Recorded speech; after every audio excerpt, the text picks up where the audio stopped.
My fingers trembled as I stared at my father's text message, the white satin of my wedding dress rustling against the bridal suite's velvet ottoman. The words blazed from the screen. Final chance. Invite Jillian or find someone else to walk you down the aisle. A knock at the door sent my phone tumbling into the folds of my dress. Tessa? Miranda, my wedding planner, poked her head in. We need to finalize the processional lineup. Your father. There's been a change of plans.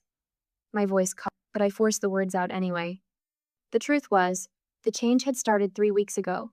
Over a dinner I should have known better than to attend. That evening, crystal glasses clinked against bone china as my father topped off his second glass of Cabernet. The familiar scent of his beef bourguignon filled the dining room, but my stomach had twisted into knots the moment I'd walked through his front door.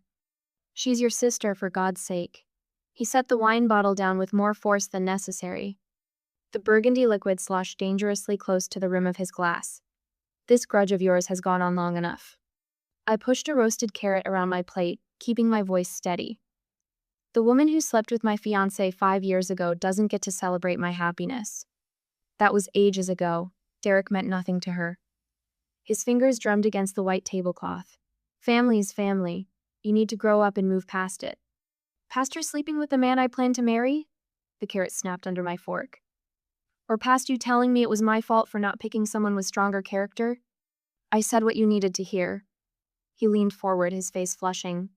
Now I'm telling you what you need to do. Jillian attends the wedding, or I don't walk you down the aisle.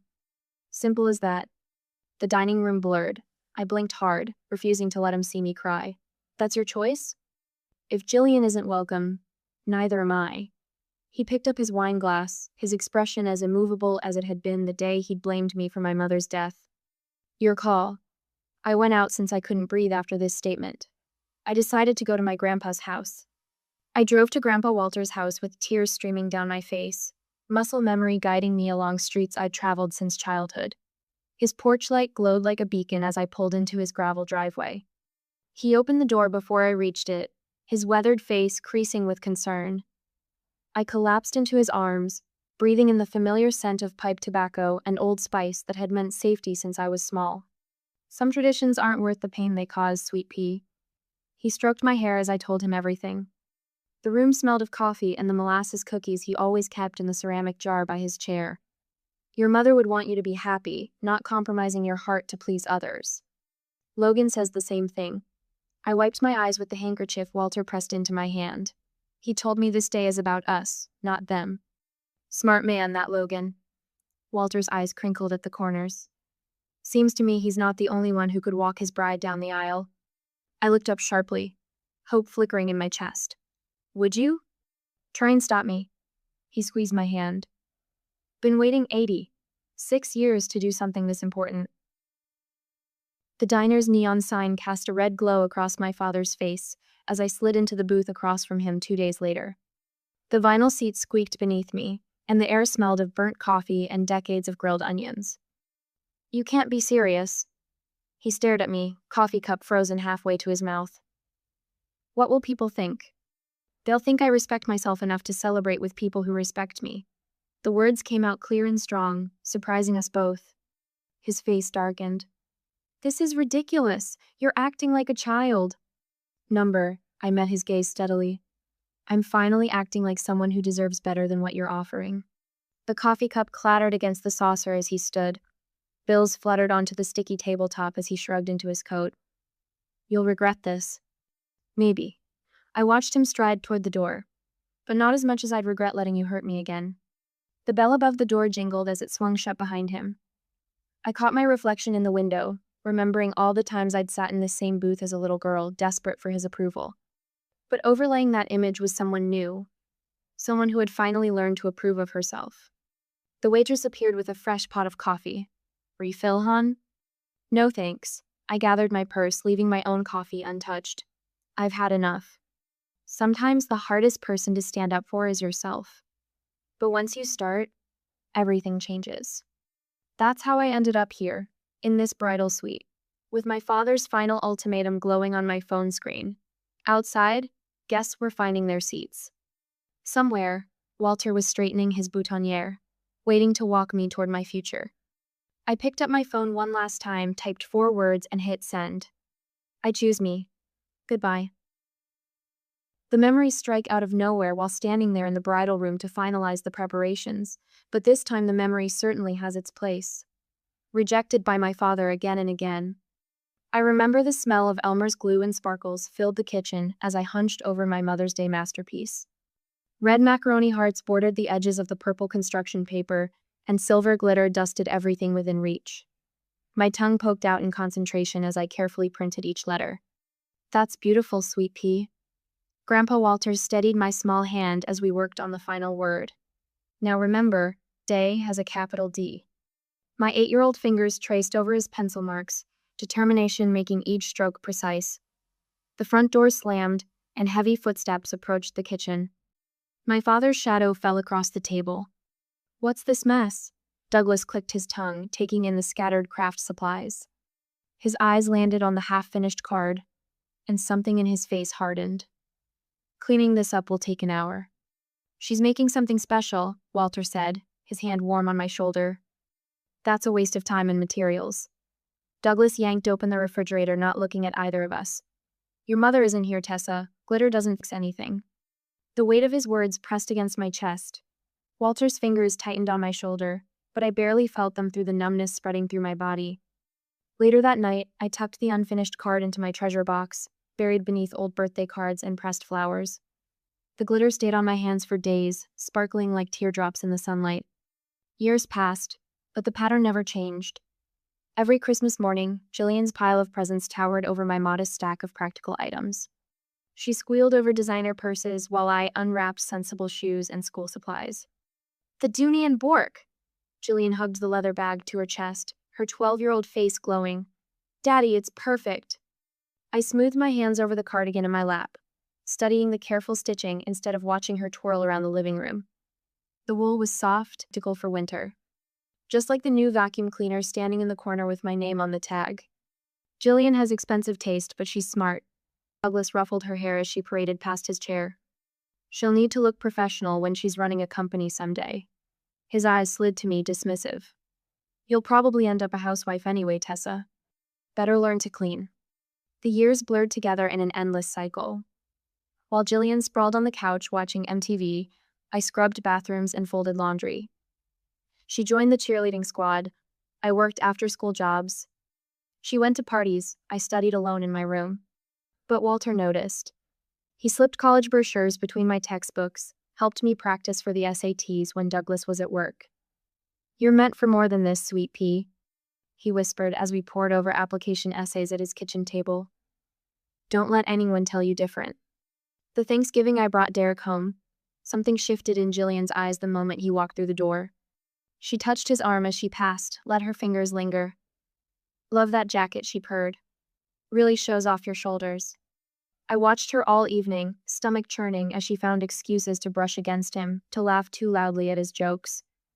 When I went to bed that night, Derek said he needed to grab water from the kitchen. Hours later, I woke to an empty bed and muffled sounds from down the hall. The door to Jillian's room stood slightly open. Empty wine bottles littered the floor. And there was Derek, shirtless, fumbling with his belt as he stumbled backward into the hallway. Baby, wait, he slurred, reaching for me. I was drunk. She came on to me. It didn't mean anything. I backed away, bile rising in my throat.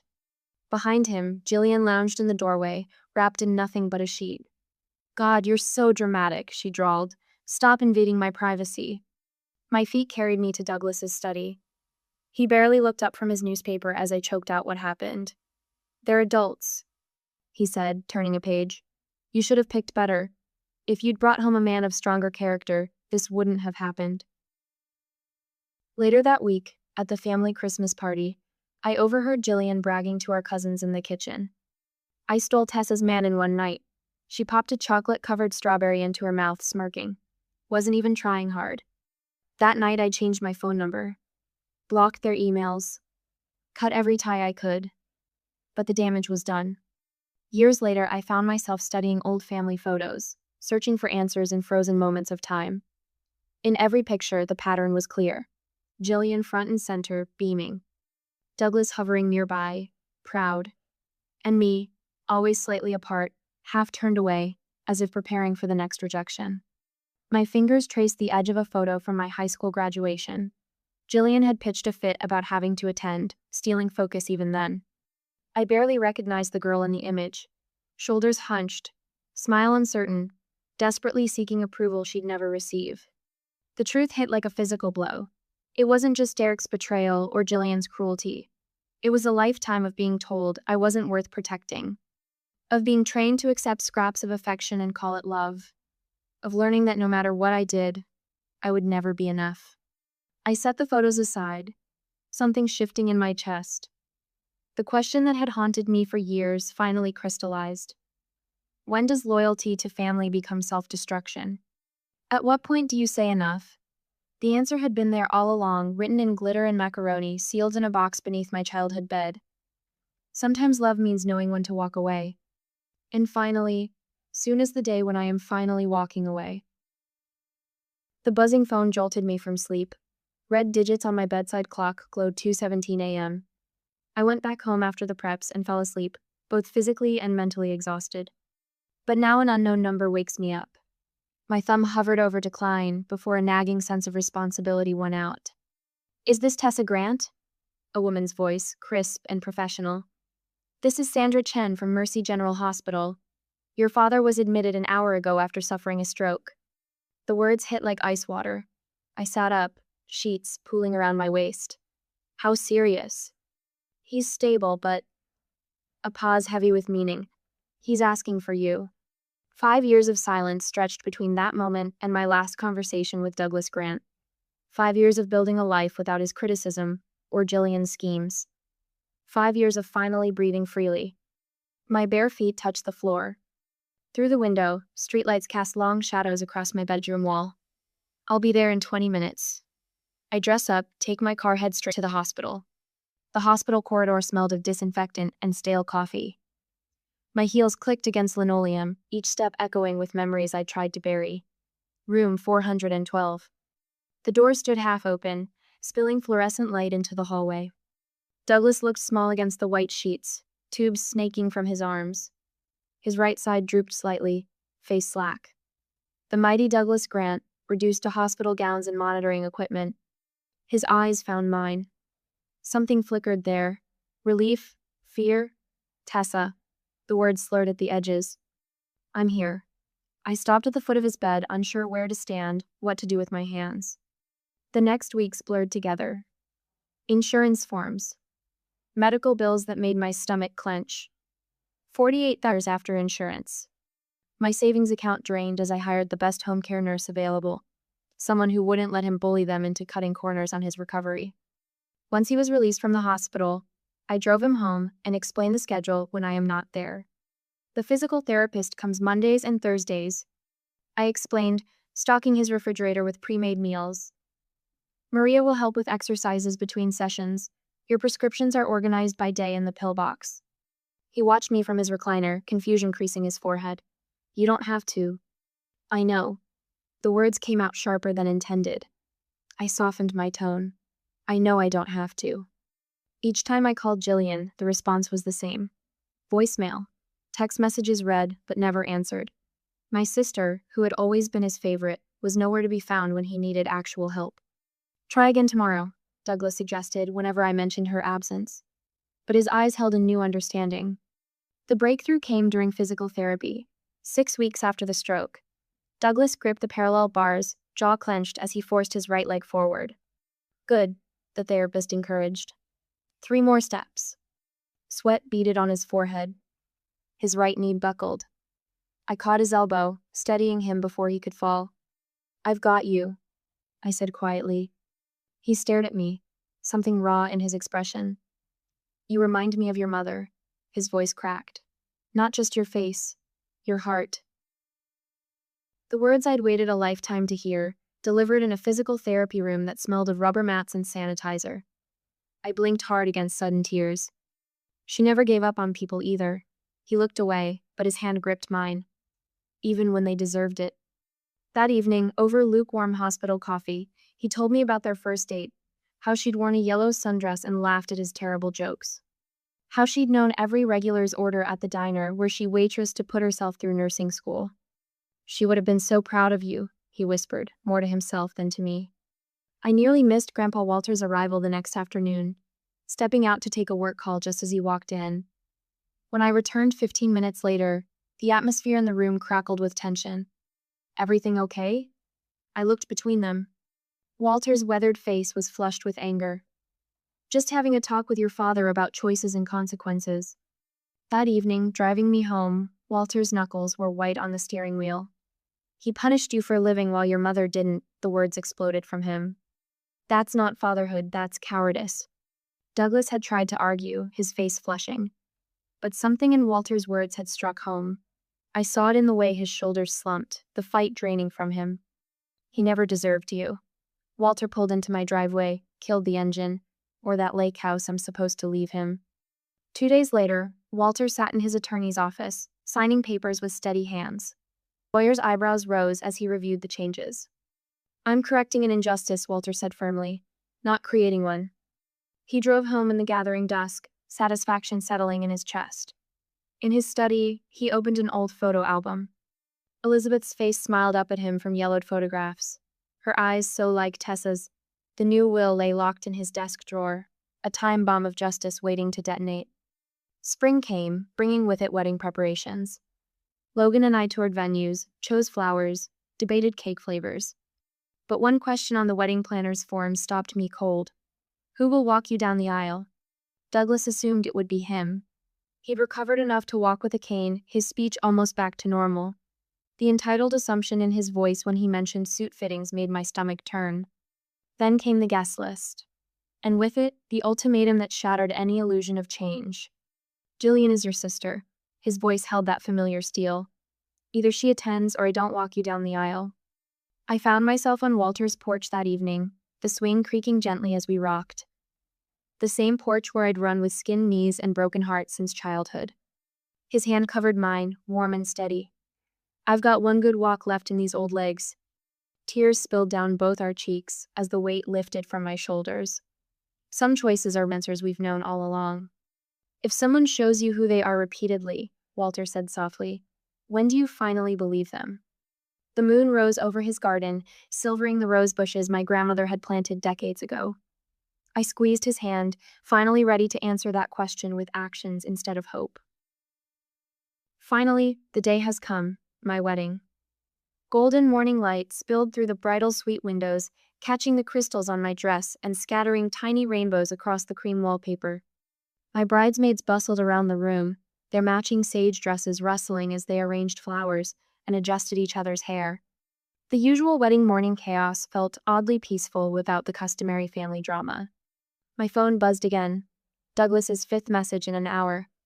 I left it face down on the velvet ottoman, next to my grandmother's pearl earrings. A soft knock preceded Miranda poking her head in. Walter's here. Should I send him up? My heart squeezed at the thought of my grandfather waiting downstairs. Please. The door opened wider, and there he stood in his best charcoal suit, white rose boutonniere perfectly straight against his lapel.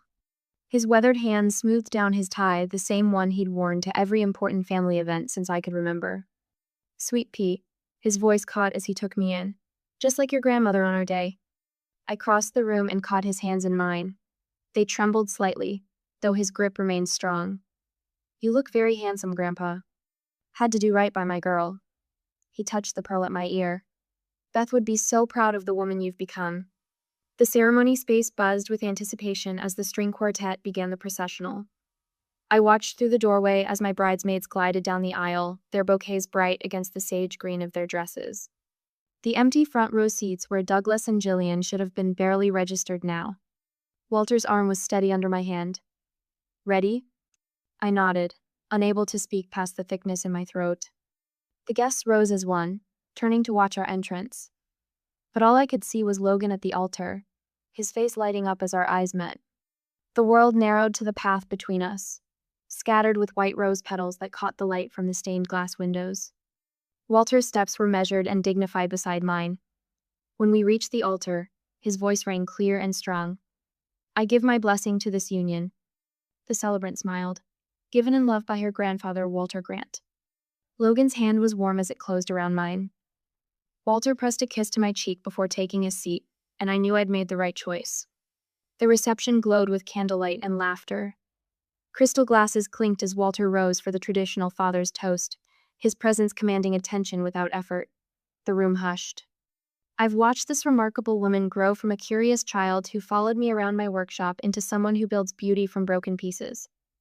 He turned to face me directly. Tessa, you've shown me what family truly means, not obligation, but choice. Not blood, but love. He reached into his jacket pocket. Which is why, as my wedding gift to you and Logan, I'm giving you the lake house at Placid. Gasps rippled through the crowd. Cousin Emily's fork clattered against her plate. Everyone knew Douglas had expected to inherit that property, the family's crown jewel, for 3 generations. Walter's voice cut through the murmurs. Of all my family, only Tessa has shown what family truly means. She deserves this legacy. Logan's parents enveloped me in a warm hug as soon as Walter finished speaking. We're so blessed to have you join our family, Susan whispered, her eyes bright with tears. I caught glimpses of relatives whispering behind napkins throughout dinner, their expressions ranging from approval to scandal. Emily's fingers flew across her phone screen, no doubt updating Jillian on every detail. But my friends created a protective circle of celebration around our table, their genuine joy drowning out the undercurrent of family drama. The DJ called for our first dance. Logan drew me onto the floor as the opening notes of At Last filled the air. I closed my eyes, letting my head rest against his shoulder as we swayed. You look peaceful, he murmured. I am. And it was true. The empty chairs didn't matter. The whispers didn't matter. This was our beginning.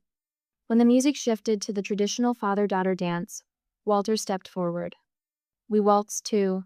What a wonderful world. His steps as sure as they'd been when he'd taught me to dance in his living room at age 12. Other couples gradually joined us, creating a swirl of motion and color across the floor. Look at you, Walter said softly, truly happy at last.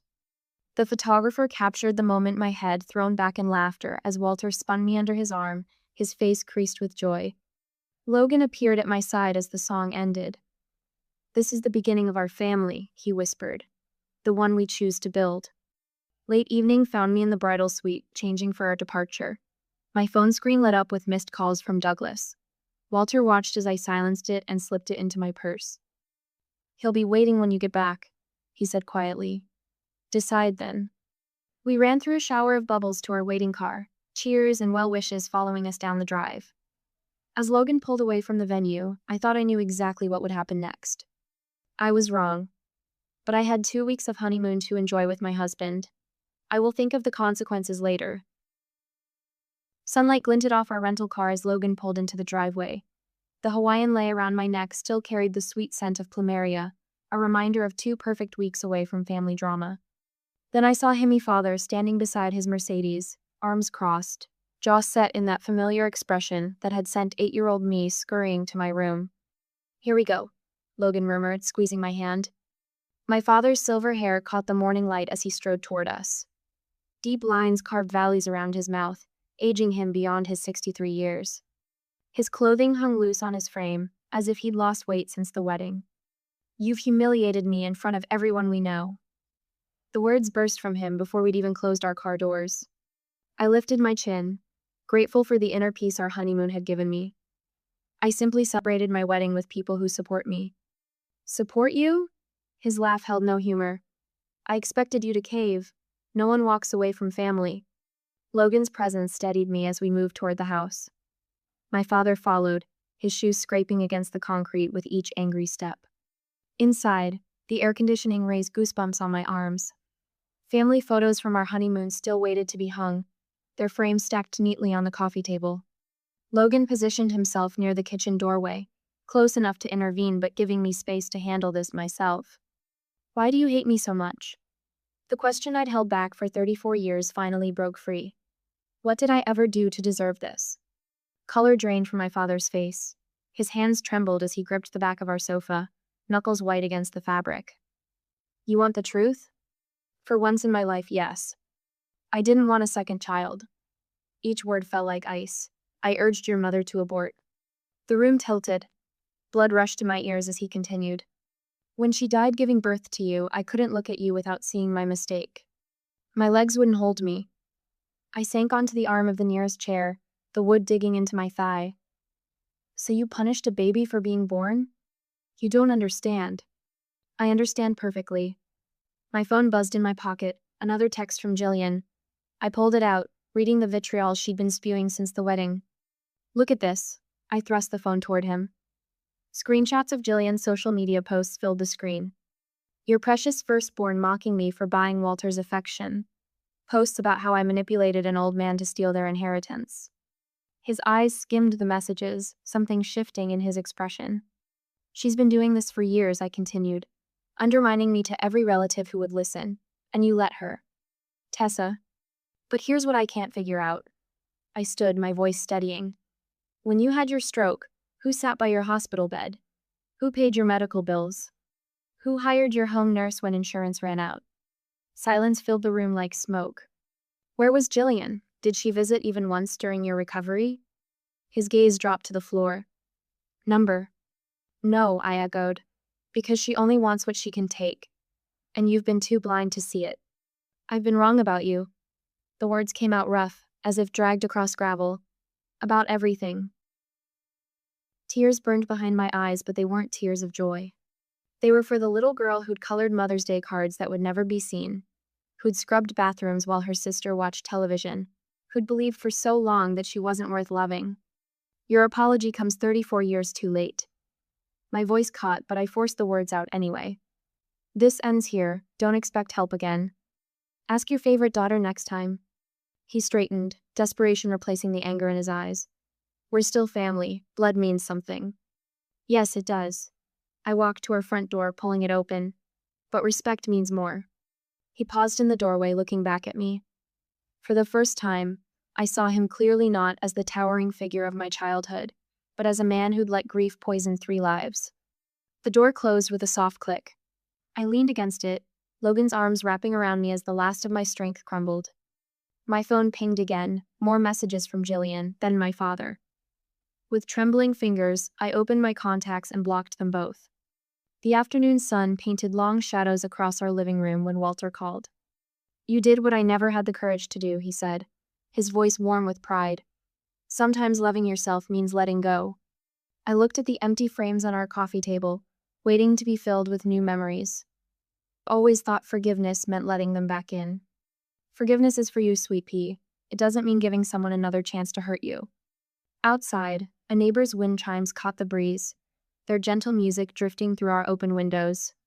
I thought of all the family photos I'd seen in Douglas's house, how I'd always stood slightly apart, as if some part of me had known even then that I didn't belong.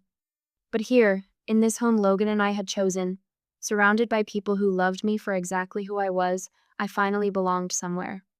The truth settled over me like a warm blanket. Sometimes, the family you choose loves you better than the family you're born into. I touched my stomach, still flat but holding our future. I found out a month ago, during all the fuss, but I could not share with my father. This child would never know what it felt like to be unwanted. They would never have to earn their place in our hearts. Some chains are made of blood, but the strongest bonds are forged by choice. I'd chosen mine. Finally, I could breathe free. After reorganizing our home and working hard, we went to a house lake the following weekend. A warm breeze carries the scent of fresh paint and sawdust through the lake house windows. I run my fingers along the newly sanded windowsill, remembering how Walter taught me to fish from the dock below when I was 8. The old photos of him and Grandma Ruth watch over the living room from their restored frames, their smiles unchanged by time. Logan's footsteps creak on the wooden stairs. The contractor finished the master bath tile. He wraps his arms around me from behind, his palm settling over mine on the windowsill. Want to see? In a minute. I lean back against him, watching our friends unload folding chairs from their cars. The late afternoon sun sparkles on Lake Placid, painting everything in honey gold light. Can you believe this is really ours? Walter knew exactly what he was doing. Logan kisses my temple. Speaking of which, he called. Says he's bringing his special marinade for the barbecue. The gathering unfolds like a scene from someone else's life, the kind of easy family celebration I used to watch through other people's windows. Walter holds court from his favorite Adirondack chair, demonstrating proper fish gutting technique to Logan's father, while Sarah Mitchell, my mother-in-law, arranges her legendary peach pies on the outdoor buffet. I bring my grandpa lemonade, settling into the chair beside him, watching our friend's children chase fireflies across the lawn. "Logan," Sarah's voice carries from the kitchen, "come help your father with the grill before he creates another charcoal disaster." I watch my husband jog toward his parents, their easy affection still a marvel after my own upbringing. The Mitchells have embraced me without reservation, including me in their Sunday dinners and holiday traditions as if I've always belonged. The screen door slams, and Mark, Logan's college roommate, emerges with his toolbox. "Ready to tackle that nursery painting tomorrow?" He grins, dropping into a nearby chair. I've got a steady hand with trim work. My hand drifts to the slight swell beneath my sundress. "As long as you don't mind working around the renovation crew, they're finishing the built-in bookshelves." "The more the merrier." Mark raises his beer. "This little one's going to have the best room on the lake." The evening deepens into twilight, citronella candles casting warm pools of light across the deck. I excuse myself to check the dessert table and find an envelope propped against the pie dishes. The handwriting on the front stops my heart. Douglas's distinctive slant. The letters pressed deep into the paper as if written months ago and carried around before mailing. My feet carry me to the dock automatically. The water laps beneath the weathered boards as I sink onto the bench where Walter first taught me to bait a hook. The letter feels heavy in my hands, weighed down with words I'm not sure I want to read. The paragraphs inside are short, stark in their simplicity. No excuses for decades of coldness, no demands for forgiveness. Just the plain truth of his failures laid bare, ending with 6 words that crack something open in my chest. "You deserved better than I gave." A postscript mentions Jillian moved to Seattle after their final argument. The distance feels right somehow, like the universe finally acknowledging what my heart has known for years. "Thought I might find you here." Walter's familiar shuffle on the dock brings comfort as he eases down beside me. The letter trembles in my lap. He wrote months ago. My voice catches. Never sent it until now. Walter's arm settles around my shoulders, solid and warm in the gathering dark. "Forgiveness isn't about them, sweet pea. It's about freeing yourself." I lean into his embrace, my hand finding the gentle curve of my stomach. This little one will never doubt they're loved, not for a single day. "Just like their mama." Walter's voice roughens. "Beth would be so proud of the woman you've become, so proud of the mother you'll be." Stars emerge one by one over the lake, their reflection dancing on the dark water. The letter rests in my pocket, acknowledged, but not defining my future. Behind us, laughter and conversation drift from the house, the sound of chosen family, of love, freely given. "Hey, little one," I whisper to my unborn child, watching our dual reflection in the gentle waves. "Welcome to the family we chose, the one we're building together." The breeze carries the scent of Sarah's peach pies and Walter's grilled fish, mingled with wood smoke and summer roses. From the deck, Logan calls my name, his voice warm with love and promise. I stand, offering Walter my hand. It's time to rejoin our people, the ones who show up, who stay, who choose us every day. The ones who make family mean something real at last.